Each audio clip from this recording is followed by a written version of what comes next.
a fort, only to surrender it at its first battle, before one shot was even fired. The cover-up story of Fort Prince of Wales. Allegedly built by James Knight and his men in 1717 for the Hudson's Bay Company, it was initially a log fort that was established as a fortified distribution center for various items such as furs and oils. James Knight went missing 2 years after establishing the log fort. He left with his men on an expedition to find the fabled Northwest Passage and was never heard from again.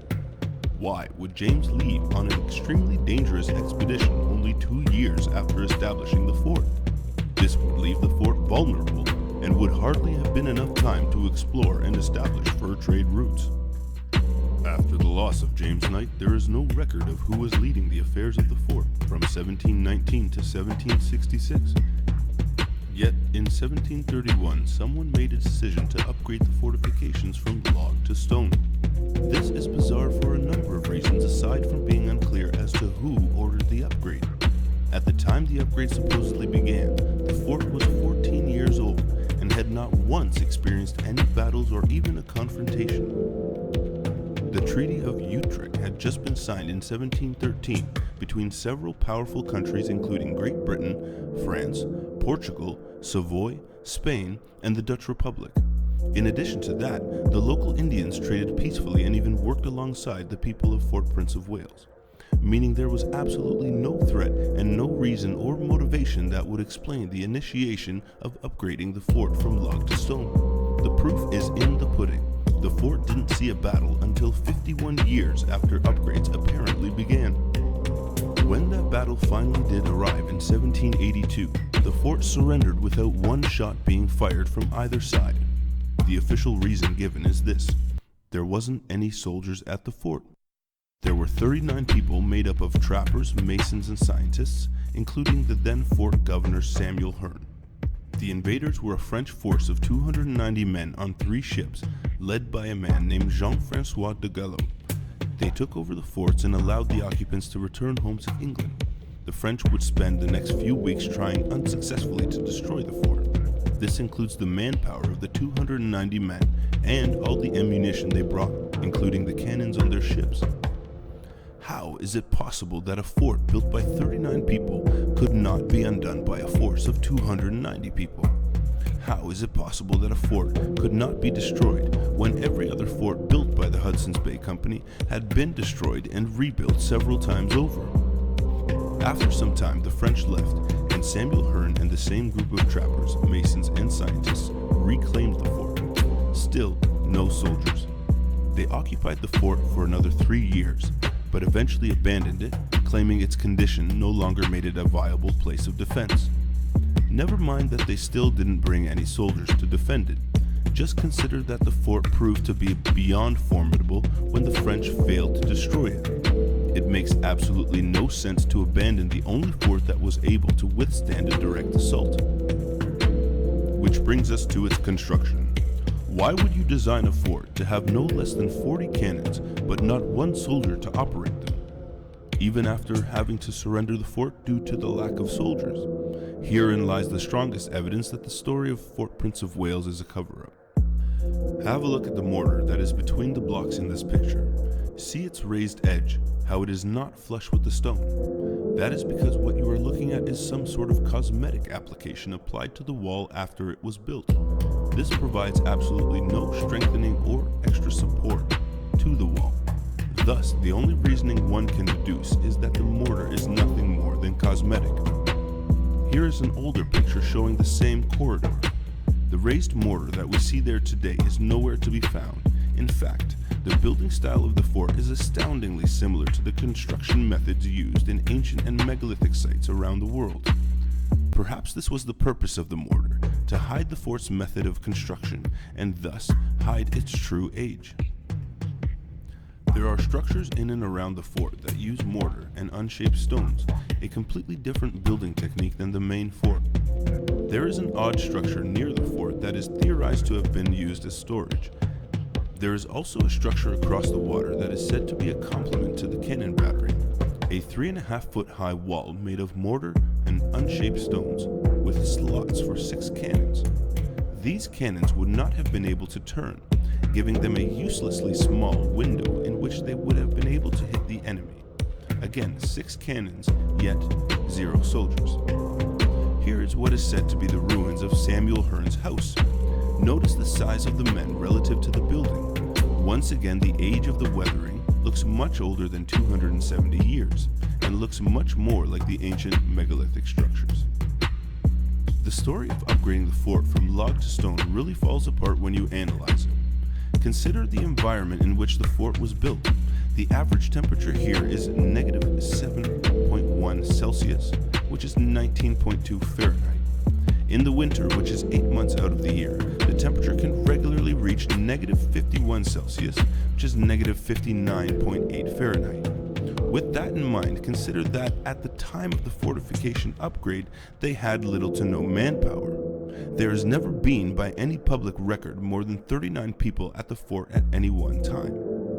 This is only slightly considered by the official story, as it is said that the upgrades took 40 years to complete.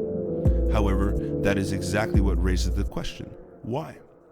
Why undertake such a laborious task in an unforgiving environment, one that would take you 40 years to complete because you have such little manpower? This is essentially the only story that would be at all believable other than the truth. It would be next to impossible to lie and say there were hundreds of people building the fort, as with other larger forts that were built in a fraction of the time in comparison. The reason so few people were there then is the same reason so few people are there now. The environment is harsh. Churchill, Manitoba is known to be the polar bear capital of the world, seeing hundreds of polar bears gathering every fall.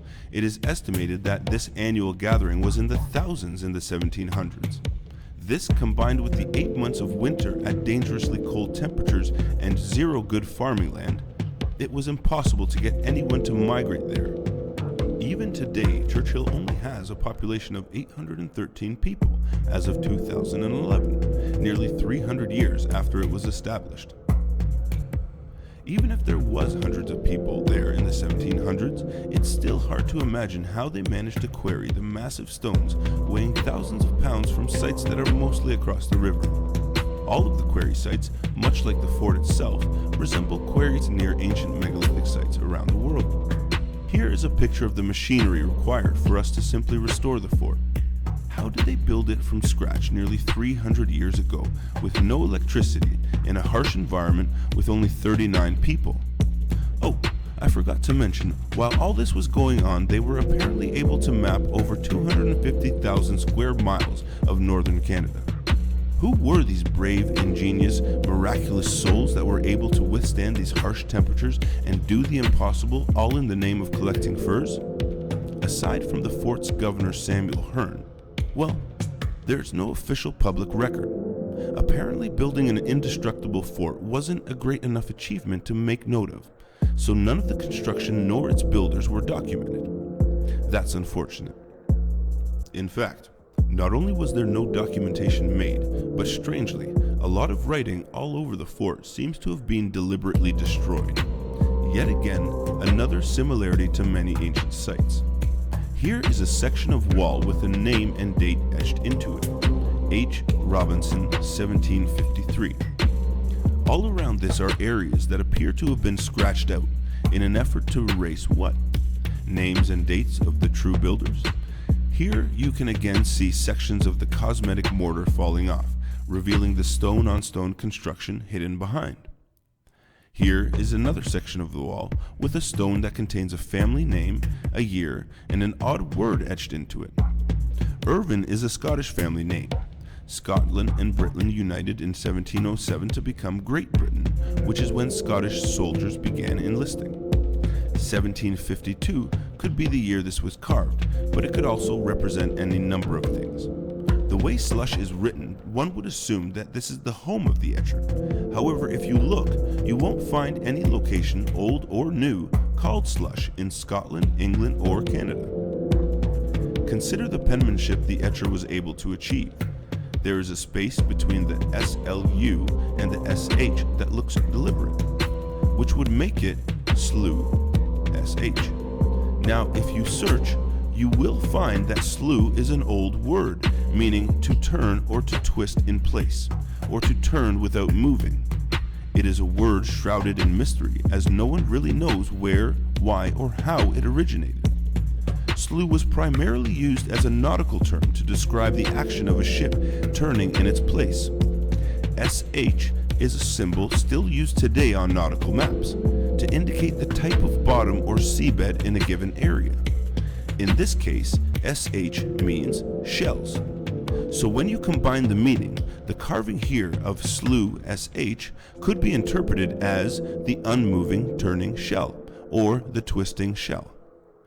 Here you can again see an area that appears to have been scratched out, and the cosmetic mortar falling off as well. There is one more thing that is etched into one of the stones in the fort. You may recognize this symbol of a G, ruler, protractor, and sun rays. It is a well-known symbol of the mysterious Freemasons. The Freemasons are connected with many ancient and megalithic sites around the world. This symbol found in the fort is the oldest known symbol of the Freemasons in Manitoba, and is one of the oldest known symbols in all of Canada. The attack on the fort was led by a man named Jean-François de Galop. It was a top-secret mission planned by him, the Minister of the Navy, and the King of France himself. Jean-François had orders that could supersede any other commander to take over their ship and soldiers at any moment and use them to attack the forts. When he finally did, he kept the location secret from everyone but one officer, and didn't even pack any cold weather clothing for the soldiers in an attempt to hide the final destination of the ship. After taking over the fort and failing to destroy it, Jean-François went back to France in 1783 and met with the king. Immediately they started planning another expedition. This one would go around the world, stopping at ancient sites including the native Indian mounds of California, Nazca lines of Peru, Easter Island, and coming to rest in Botany Bay, Australia in 1788. He sent a letter to the king saying he'd be back by June 1789. That was the last anyone ever heard from him or his crew. A year later, the French Revolution began on July 12, 1789. Many others close to the king went missing in that year leading up to the revolution. To this date, though some evidence of wreckage has been found of one of the ships from the fleet, it is still unclear what happened to Jean-François and his crew of over 200 people. You may not agree with my theory that this building was found rather than built. However, with all the information we have, there shouldn't be any doubt that at the very least there is more to the story than the general public is being told. Thank you so much for watching. Check the About section for sources, and please subscribe to get notified of the next video. Bye for now.